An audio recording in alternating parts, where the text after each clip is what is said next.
আমি আজকে শুরু করতে পারবো না। ছবি তুলতে পারবো না মানে? এটা কি ফাইজলামি শুরু করছো? Is it fun? হ্যাঁ, সবকিছু রেডি হয়ে গেছে, এখন তুমি বলতেছো ছবি তুলতে পারবে না? যদি আমার আপন ভাই হইতা তাহলে না করতে পারতা।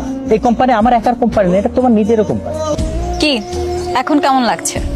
শেষ পর্যন্ত এক্স গার্লফ্রেন্ডের বিয়ে উপলক্ষে ফটোশুট করতে হচ্ছে। বাই দ্য ওয়ে, বিয়েটা কিন্তু আজকে না, কালকে হচ্ছে। তো এইসব কথা আমাকে বলছো কেন? তোমাকে বলবো না তাহলে কাকে বলবো?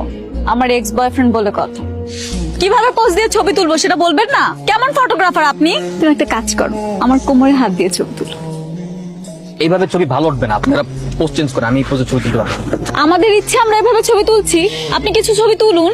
আচ্ছা আমরা কি হাসবো নাকি এভাবেই ঠিক আছে? আপনাদের যা ইচ্ছা আপনারা তাই। আমার দিকে তাকিয়ে হাসো, চোখে চোখ রেখে। কি ছবি তুলেছেন এগুলো? একটা ছবিও ভালো হয়নি। ছবি তোলার সময় মনোযোগ কই থাকে? মনোযোগ দিয়ে ছবি তুলতে পারেন না? দেখি দেখি হাসো। বাবা কি এই মেয়েটার ছবি তো ভালো ওঠে কিভাবে? এই মেয়েটা সুন্দর না ক্যামেরাটা সুন্দর, কোনটা? তুলো তো। মানে তুমি দেখো একটা ছবিও সুন্দর হয়নি, তুমি তুলেছো তাই তোমার কাছে সুন্দর লাগছে। কি ব্যাপার? কি সমস্যা তোমার? তুমি এরকম করতেছো কেন? সমস্যা মানে কি এমন করছি আমি? এরকম মুড অফ করে আছো কেন? আমরা এখানে কাপল ফটোশুট করতে আসছি, এমন ভাবে ছবি তুলতেছো যেন মরা বাড়ির ছবি তুলতে আসছো। হাসতে পারো না তুমি? না আমি হাসতে পারি না, এখানে আমার ছবি তোলা হচ্ছে না যে আমাকে হাসতেই হবে। ও হ্যাঁ, হাসবে কি করে? তোমার তো কষ্ট লাগতেছে তাই না? আমার কষ্ট লাগবে কেন?